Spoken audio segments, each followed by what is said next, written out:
حضرت ابو ادریس خولانی رحمت اللہ علیہ حضرت معاذ بن جبل کے شاگرد تھے، تابعی بزرگ تھے۔ فرماتے ہیں کہ میں جب سے حضرت معاذ بن جبل کی صحبت میں بیٹھا نا تو برے کاروباروں سے میری طبیعت و چاٹ ہو گئی۔ کئی کاروبار میں دیکھتا تو جھوٹ بولنا پڑتا، اس میں بڑا کچھ کرنا پڑتا تو مجھے ڈر آتا۔ آپ فرماتے ہیں میں نے نا بڑی کوشش کی پر میری مرضی کا کام مجھے، صوفی کاہل نہیں ہوتے، سست نہیں ہوتے، جھوٹ نہیں بولتے۔ فرماتے ہیں میرے اندر طاقت تھی کہ میں حلال کما کے بچوں کو کھلاؤں پر میری مرضی کا کام نہیں ملتا تھا، حد ہو گئی۔ اور جب انسان نیکی کی طرف آتا ہے تو کچھ نہ کچھ آزمائشیں ضرور آتی ہیں، یہ پکی بات ہے۔ آپ فرماتے ہیں میں پریشان رہنے لگا، حالات خراب ہونے لگے، آزمائش سخت ہونے لگی، کاروبار بند ہو گیا، کام ہی کوئی نہیں ملتا تھا، میری بیوی ناراض رہنے لگی۔ ہلکا ہلکا تو اس نے مجھے کہنا شروع کیا، پھر جلال میں آ گئی، اور ایک دن مجھے کہنے لگی اگر آج نانا کچھ لے کے آئے تو بچے لے کے میکے چلی جاؤں گی۔ آپ فرماتے ہیں میں بڑا پریشان ہوا، نکل گیا فجر پڑھ کے کام کی تلاش میں۔ میں نے ظہر تک تلاش کیا لیکن مجھے کام نہ ملا۔ آپ فرماتے ہیں نہر فرات کے کنارے تپتی ہوئی ریت پہ میں بیٹھا تھا تو میرے دل میں خیال آیا بندوں کی مزدوری نہیں ملتی تو آج اللہ کی نہ کر لیں، آج اللہ کی مزدوری نہ کریں۔ آپ فرماتے ہیں میں نے گرم ریت سے تیمم کیا، وضو کیا وہیں فرات، اور گرم ریت پہ کپڑا بچھایا تو نفل پڑھنے شروع کر دی، زور سے اثر تک نفل پڑھے، زور سے۔ چلے میں ایک دعا کرتا ہوں، آپ آمین کہنا، اللہ کرے کہ ہم مغرب کے بعد والے نفل ہی پڑھنے شروع کر دیں۔ نبی کریم سید عالم صلی اللہ تعالی علیہ وآلہ وسلم کے غلاموں کا حال دیکھیں، عبادت کا حال دیکھیں۔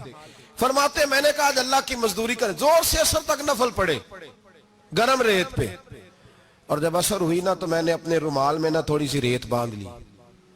گھر کی دیواریں چھوٹی چھوٹی تھی، میں نے کہا بیوی نے دیکھا نا خالی ہاتھ آیا ہے تو اندر سے شور کرے گی، ہم صاحب بھی سنیں گے، تو چلو جب دیکھے گی نا رومال میں کچھ ہے حوصلہ کرے گی، جب اندر جاؤں گا تو سمجھا لوں گا۔ آپ مسکرا رہے ہیں نا ہلکا ہلکا، اس کا مطلب ہے ان باتوں میں کافی صداقت ہے، پرانے بزرگ کر گئے تو اس کا مطلب یہ ہے کہ ان میں بہرحال کافی حد تک صداقت ہے، یہ شور ہوتے رہتے۔ کہتے میں نے وہ کہا کہ چلو دور سے دیکھے گی تو گھر جا کے سمجھا لوں گا۔ آپ فرماتے پہلے میری بیوی دروازے پہ بیٹھی رہتی تھی، بچے بیٹھے رہتے تھے، منتظر ہوتے تھے کہ کچھ لے کے آئے، گھر میں فاقہ ہوتا۔ آج میں گیا تو شور ہی کوئی نہیں، کوئی شے نظر نہ آئی، وہ ریت سے بھرا ہوا میرا پلو میں نے دروازے کے ساتھ رکھا، اندر چلا گیا، بیوی کو آواز دی کہاں ہو؟ کہنے لگی منہ ہاتھ دھو لو، میں روٹی لے کے آئی۔ ہاتھ دھو گئی، روٹی کدھر سے آئی؟ اس گھر میں تو فاقے تھے، کھانا کدھر سے آیا؟ کہتے روٹی لائی، سلاد بھی لائی، دودھ بھی لائی، اس زمانے میں جو نعمتیں تھی پھل بھی لائی، سارا آ گیا۔ میں نے گھور کے دیکھا، میں نے کہا کدھر سے آیا یہ سارا کچھ؟ کہاں ہے بچے؟ کہنے لگی روٹی کھا کے باہر نکل گئے ہیں۔ میرے دل میں خیال آیا میری بیوی کا کردار تو چاند سے زیادہ اجلا ہے، تو یہ سارا کچھ کیسے آیا؟ میں نے کہا یہ کہاں سے آیا سارا کچھ؟ تو کہتی ہے میری طرف دیکھ کے کہنے لگی پتہ نہیں آج کس کریم کی مزدوری کرنے چلے گئے تھے، پتہ نہیں کس کریم کی مزدوری پہ چلے گئے تھے، زور ہوئی ہے تو اس نے اناج کی بوریاں بھیجی ہیں، چاول بھیجے ہیں، پھل بھیجے ہیں، اتنا کچھ بھیجا ہے کہ میرے گھر میں رکھنے کو جگہ ہی کوئی نہیں۔ یہ کہتے کہتے اٹھی اور کہنے لگی پہلے ہی بڑا آیا تھا، اب اور کیا لائے ہو؟ آپ فرماتے میں سکتے میں تھا، اس نے جا کے میرا رومال جو کھولا، میں ریت لایا تھا، رب کریم نے ہیرے بنا دیے، وہ ہیرے بن گئے۔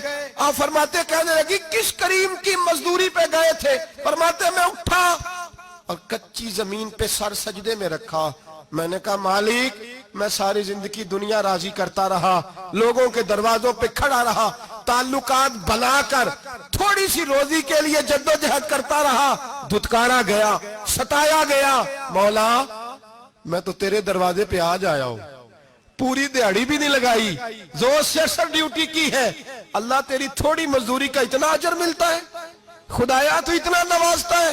فرمایا اللہ میں محنت بھی کروں گا، کام بھی کروں گا، لیکن دنیا کی مزدوری تھوڑی کروں گا، مالک تیری عبادت زیادہ کروں گا۔ بھائی یاد رکھو ہم ساری زندگی لوگ قبروں میں چلے گئے، مسجد نہیں آئے، قبروں میں الہاکم التکاثر حتی زرتم المقابر، قبر میں جانے کا ٹائم آیا، لوگوں کی نمازیں پڑھ دی گئیں پر لوگوں نے نمازیں شروع نہیں کی، نمازیں پڑھ دی گئی۔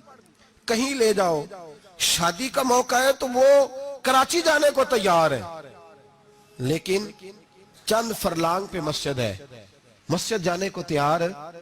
اللہ کے ولی کی علامت ہے وہ عبادت گزار ہوتا ہے، اور جو نہ نماز پڑھے نہ نماز پڑھائے وہ زندیق تو ہو سکتا ہے، پیر ہو سکتا، میں ذمہ داری سے کہہ رہا ہوں، زندیق تو ہو سکتا ہے پر پیر ہو سکتا بالکل بے دین ہے، بلکہ بد دین ہے، پیر ہو سکتا، اس لیے کہ اللہ کے ولی کی علامت یہ ہے کہ اس کے چہرے پر عبادت کی روشنی ہوتی ہے۔